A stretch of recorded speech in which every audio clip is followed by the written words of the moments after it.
તો આ ભગવાનના દાગીના ચોરતા તને શરમ ના આવી? આજે તો તારી ધાર કાઢી નાખીશ. આને છે ને ઝાડ સાથે જ બાંધી દો, નહીં તો આ ચોર ભાગી જશે અહીંયાથી. અરે હનુભાઈ ચોર છે એ હજુ વાત પુરવાર નથી થઈ. હમણાં એ પુરવાર થઈ જશે કે એ ચોર છે, કારણ કે નવો છે ગામમાં, કોઈ એને ઓળખતું નથી અને પોતાનું પોટલું દેખાડતો નથી. બાંધી દો એને. હા, આ કામ મને કરવા દો ધાર કાઢીને. હરિરામભાઈ તમે ખોટું કરી રહ્યા છો, છોડી દો એમને. સાચા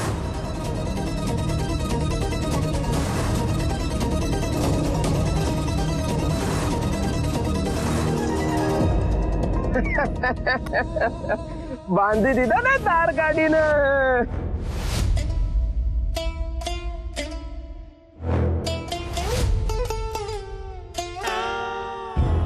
અરે હરિયા ડોબા, આ શું કર્યું? આ ચોર બહુ ચાલાક છે. મારે એને બાંધવાનો હતો ને એણે મને બાંધી દીધો તાર કાઢીને. ચતુર, એને ખોલ અને આ ચોરને બાંધવામાં મદદ કરે ની.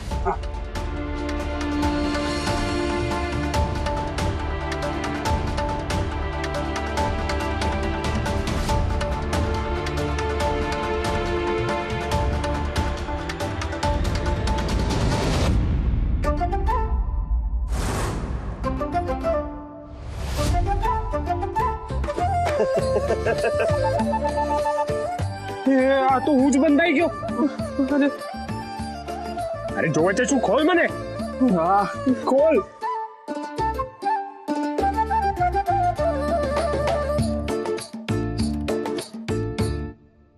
એ હરિયા, શું કરે છે તું? એક માણસને બાંધતા નથી આવડતું તને? આ હરિયો છે ને સાવ ડોબો છે. લાવ હું જ બાંધું છું આના હાથ. અરે મને છે ને એમે બાંધવામાં છે ને ખૂબ જ પાવટ છે. હાથ આપ.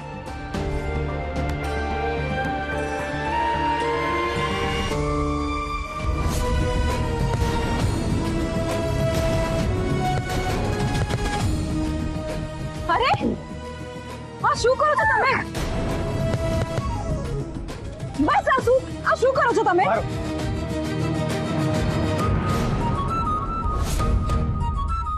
આ જોયું હરિયા? આમ હાથ બંધાય.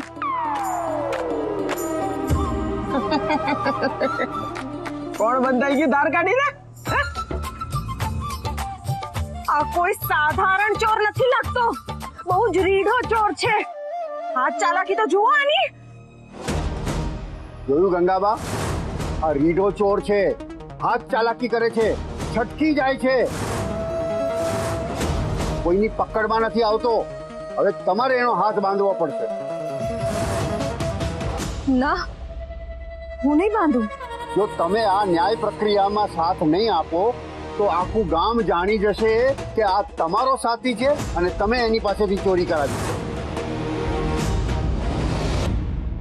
ના ગંગાબાઉ, આ લોકોને જ ન્યાય કરવા દો. જો આ નિર્દોષ નીકળે તો એને છોડી દેજો, પણ હમણાં તમે એના હાથ બાંધી દો.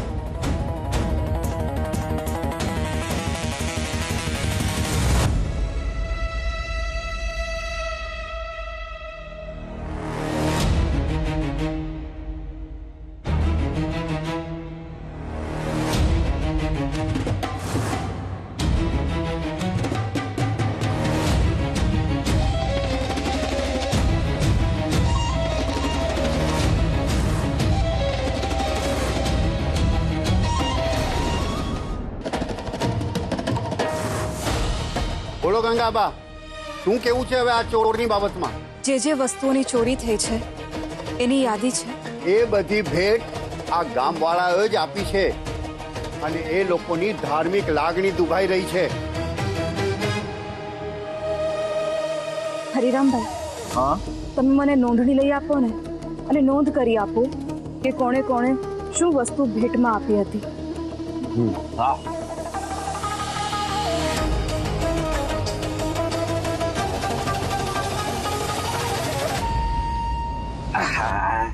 લખો, સાહુકારે આપેલી નાની સુવર્ણ ચરણ પાદુકાઓ. ચરણ પાદુકા. અમે પણ એક હાર આપેલો. હાર. મારો આપેલો સોનાનો કમરબંધ. સોનાનો કમરબંધ.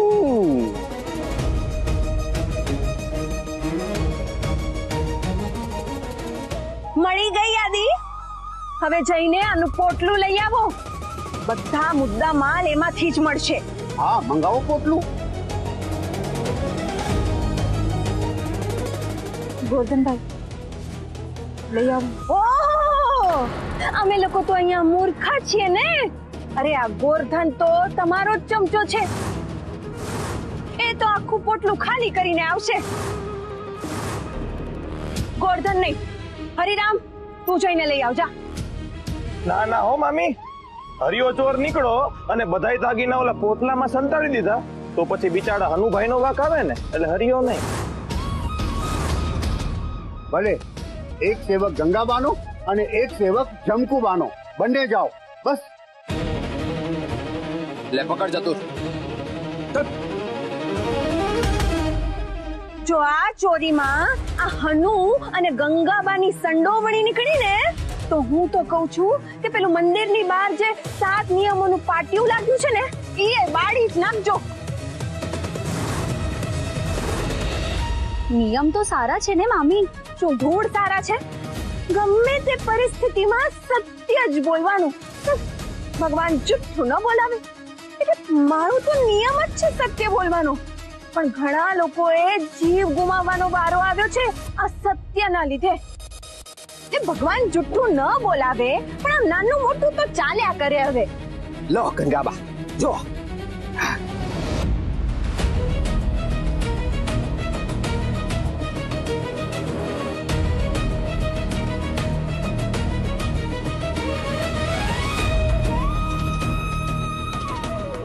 જોઈ લીધું બધાએ. થઈ ગયું દૂધનું દૂધ અને પાણીનું પાણી. અમારા ગંગા વહુએ તમને સાચા ગુરુ દેખાડ્યા, ભક્તિ શીખવાડી, અને તમે અમારી ગંગા વહુને મંદિરમાં આવતા જતા રોકી.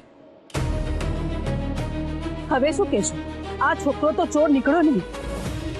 મહારાજ, હવે તમે કોને ચોર કહેશો?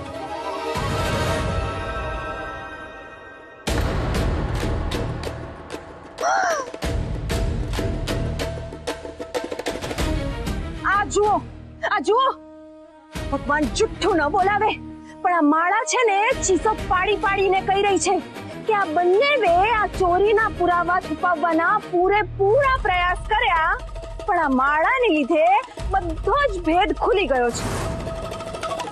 બોલ બોલ, આ માળા ક્યાંથી આવી તારા પોટલામાં? હા, આ તો આપણા મંદિરની જ માળા છે, ધાર કાઢીને. હા ગંગા, આ શું કરો છો? આણે જ તમારા નિયમોનું ઉલ્લંઘન કર્યું છે. હું કોઈનો બચાવ નથી કરી રહી, પણ મારે વક્તુબાને 1-2 પ્રશ્નો પૂછવા છે. બા, ગહરસમજી તમારા પુત્ર છે ને? હા. બા સાહેબ, ગહરસમજી તમારા પણ પુત્ર છે ને? હા. તો તમે ગહરસમજીની ચરણ સેવા કરો તો? એ તો મને પગ અડકવા જ ન દે. કે તમે તો મારા માં છો. કળ જ્યારે નાનો હતો અને રાત્રે એના પગ દુખતા ત્યારે હું અને મોટી એના પગ દબાવવા જતા, ત્યારે તાવમાં પણ ઊભો થઈને કહેતો કે ના, તમે મારા પગ ના દબાવો, અને કહેતો કે મા પાસે પગ દબાવવા કરતા હું મારા પગ કપાવવાનું પસંદ કરીશ. એકદમ બરાબર. જોયું તમે, ગહરસંઘજી પણ પોતાની માતાઓને પગ અડકવા નથી દેતા. તો હવે તમે જ વિચાર કરો કે હનુમાનજીને તમે તેલ ચડાવો, સિંદૂરનું લેપન કરો, તો એમને ગમે નહીં ને? એટલે હનુમાનજી બાળ બ્રહ્મચારી છે. એ અંજની માતાને અને માતા સીતાને જ નહીં, પણ આખા બ્રહ્માંડની સ્ત્રીઓને પોતાની માતા માન્યા છે. એટલે કોઈ પણ માતા એમના પુત્રની ચરણ સેવા કરે કે તેલ ચડાવે, સિંદૂરનું લેપન કરે, એ એમને નથી ગમતું. તો ગંગાબા, હનુમાનજીની ભક્તિ નહીં કરવાની? મેં એવું ક્યાં કહ્યું? પણ તમે હનુમાનજીને પોતાના પુત્ર માનીને ભક્તિ કરો ને, તો એમને વધારે ગમે છે. એ પુત્ર બનીને માતાની સેવા કરવા માંગે છે, અને એટલી જ બહાર સહજતાથી એ દરેક સ્ત્રીઓના સંકટ એક પુત્ર બનીને દૂર કરી દે છે. હનુમાનજીને વંદન કરાય, પણ તમે એમની ચરણ સેવા ના કરો તો એ વધુ સારું. પછી બાકી તો જેની જેવી સમજ. ઓ, અમને તો આ વાતની જાણ જ નથી ગંગાબા. અમે તો ખોટું જ આ વાતને સ્ત્રી અપમાન અને અન્યાયનો મુદ્દો બનાવી બેઠા. હા બા, અમને ક્ષમા કરો. ના ના, ક્ષમા મારી નહીં, પંડિતજીની માંગ. પંડિતજી, અમને ક્ષમા કરો. ક્ષમા કરજો પંડિતજી. તો ચાલો, આજે એમ પણ શનિવાર છે અને આપણને હનુમાન ચાલીસાનો પાઠ કરવાનો હતો. તો આપણે બધા મળીને ખૂબ શ્રદ્ધાથી હનુમાન ચાલીસાનો પાઠ કરીએ. અને હા, આજે પાઠ પૂરો થયા પછી મંગુબેન, પહેલું ભજન તમને ગાવું પડશે. ના ના ના ના ના ના ગંગાબા. અરે ચંપાબેન, ભક્તિમાં કોણ કેવું ભજન ગાય છે એ નહીં, પણ કોણ કેટલા ભાવથી ગાય છે એ જોવાનું હોય. તો ચાલો પાઠ શરૂ કરીએ. હા બા. બા સાહેબ, આજે તમને જવાનું નથી, તમે પણ ભજનમાં જોડાઓ.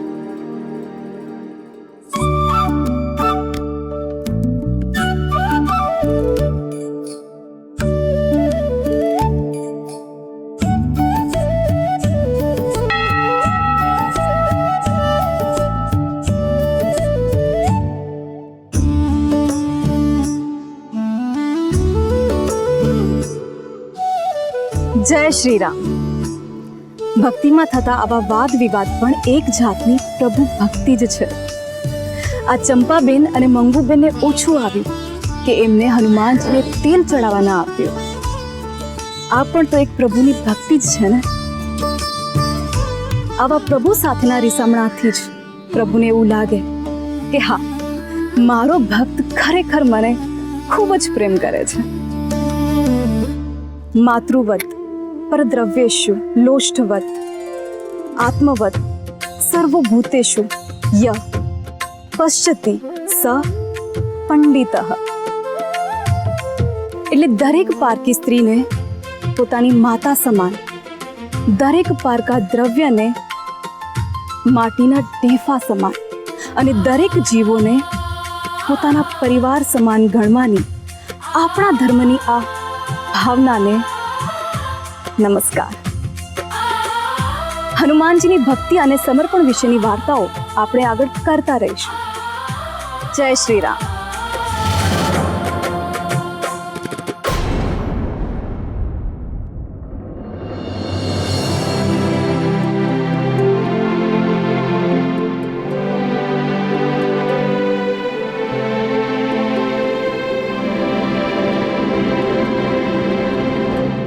આપણે છે ને ગંગાબાના ભજન સાંભળીશું. હા, મારી ગંગાબાનું ભજન એ ઉત્સવથી ઓછું થોડી છે. હા ગંગાબા, સંભળાવો ને. ભજન સંભળાવો ને.